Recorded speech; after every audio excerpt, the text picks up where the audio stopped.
Today we're going to be cleaning a liquid foundation brush, so it's a little bit more intense to clean than a powder, and we're going to be using the Mary Kay brush cleaner and the Time-Wise body bar, or the Time-Wise skincare bar. So this is a cleanser in bar form, so it's the same as our 3-in-1 Time-Wise cleanser, just in bar form. You can use this on your face, on your body. Men love this. You can also use it to clean your brushes, so I'm going to show you how to do that real quick.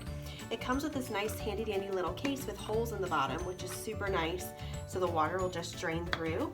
So hopefully you can hear me over the water, but all I'm going to do right now is get this wet, and I'm going to start rubbing my brush right on the bar.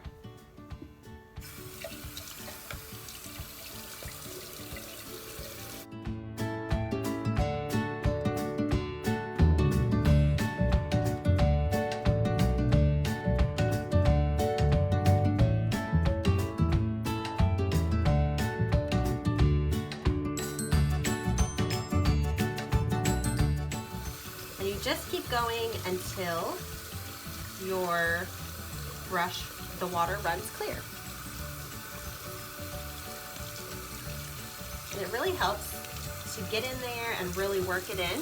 If you can see, down in the center of your brush, it's gonna get really down in there, really good. So like this side, it's gotten perfect.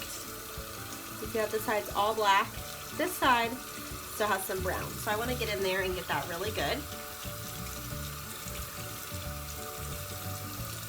Circular motions, back and forth motions around the outside, and you can just see how that bar is getting all that off, and I just love this. It's super simple and easy.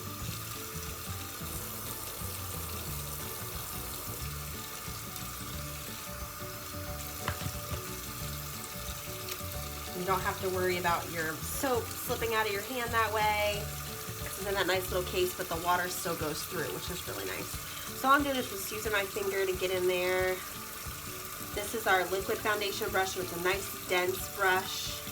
So it takes a little bit of working around in there to get the cream-based or liquid-based makeup out of it. So do that. I'm gonna add a little bit of cold water because it's getting a little hot. One thing to remember while you're doing this, you want to keep the water running down the brush. You don't want to flip it back the other way, because your water will get down into the bristles if you're holding it under the water, and it can hurt your bristles long term. But as y'all know, we have the 100% happy guarantee, so if your bristles do start falling out, Mary Kay will still cover it, even if it's your fault, which is nice. Okay, so it looks like it's all out, so let me use that real quick. So now I'm going to use the Mary Kay brush cleaner, and this is my final step in the process. No matter what you're using to clean your brushes, you always want to follow up with the brush cleaner. It's kind of like a conditioner for your brushes. So even though my brush is really clean, I want it to stay soft and last a really long time. So adding that brush cleaner, just a little spritz at the end, really helps with that. And then I can just wipe that off. And we're good to go. And then you either want to let it dry straight up and down, and you can reshape it so it's back to the shape it needs to be if it's going all over. You can either hang it upside down to dry, or I like to just put it on the edge of my countertop and it can dry like that too. So hopefully that helped you. That was the Time-Wise bar and the Mary Kay brush cleaner with liquid foundation. Have a great day.